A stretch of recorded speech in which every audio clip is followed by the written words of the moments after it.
Balaji films presents. अरे के जरूर न रे। हाँ काका बोलो की कहे छ बोलो। अरे जना कदिर बोले जी की भरो रे बियाह कर ली कन्या के समाचार न कहले रो। एहो हम तो मर गेलो यहाँ ले है सुना। मौगी हमर रोजगरिया में है लॉकर से ही रोजबतिया में है लगबैले बॉडी लसन मांगे hotel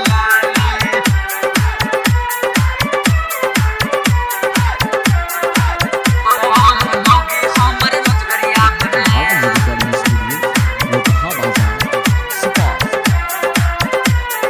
DJ Umesh DJ Umesh DJ Umesh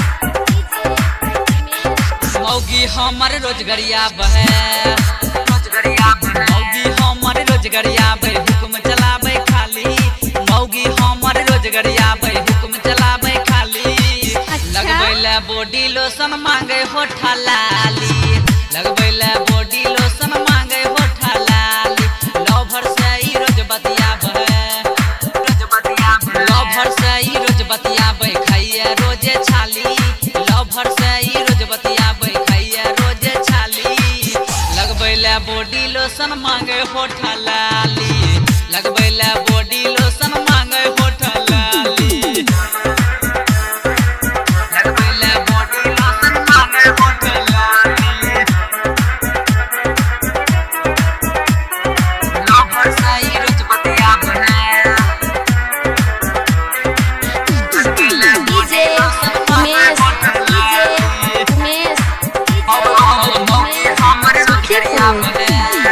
हमरे से ई साया चोली और साड़ी खिंचवाबे बिना गलती के हो भैया लाइते से लतियाबे हमरे से ई साया चोली और साड़ी खिंचवाबे बिना गलती के हो भैया लाइते से लतियाबे भर रात के गोर जतियाबे भर रात के गोर जतियाबे बुझे छे माँ बाली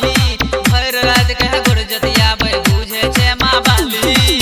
लगबैले बॉडी लोशन मांगे होठा लाली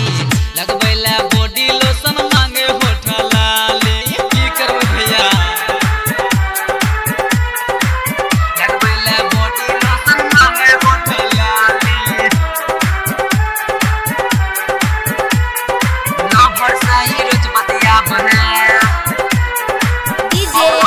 उमेश हमर रोजगरिया बने हमर रोजगरिया बने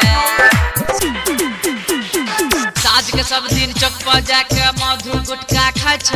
केकरो संग भाग न जाई हमरा ते बुझाय छ साँझ के सब दिन चौक पर जाके मधु गुटखा खाय छ केकरो संग भाग न जाई हमरा ते बुझाय छ हमरा ते आई मौगी भैया हमरा ते आई मौगी भैया लागे छ हो जाली हमरा ते आई मौगी भैया लागे छ हो जाली लगबैले बॉडी लोशन मांगे होठ लाली लगबैले बॉडी लोशन मांगे होठ लाली लगबैले बॉडी लोशन मांगे होठ लाली मांगे होठ लाली डीजे उमेश डीजे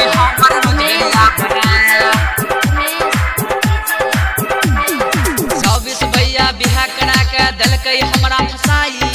करे पड़े छै उ हमरा करे जे फरमाइश चौबीस भैया बिहा करा के दलकै हमरा फसाई करे पड़े छै उ हमरा करे जे फरमाइश रमेश रोशन पड़ी गोसाब है बिहारी रोशन पड़ी गोसाब मारे थाली थाली बिहारी रोशन पड़ी गोसाब मारे थाली थाली लगबैले बॉडी लोशन मांगे होठ लाली लगबैले बॉडी लोशन मांगे होठ लाली मौगी हमर रोजगरिया मौगी हमर रोजगरिया हुक्म चलावे खाली मौगी हमर रोजगरिया हुक्म चलावे खाली लगबैले बॉडी लोशन मांगे होठ लाली लगबैले बॉडी लोशन मांगे होठ लाली लवर से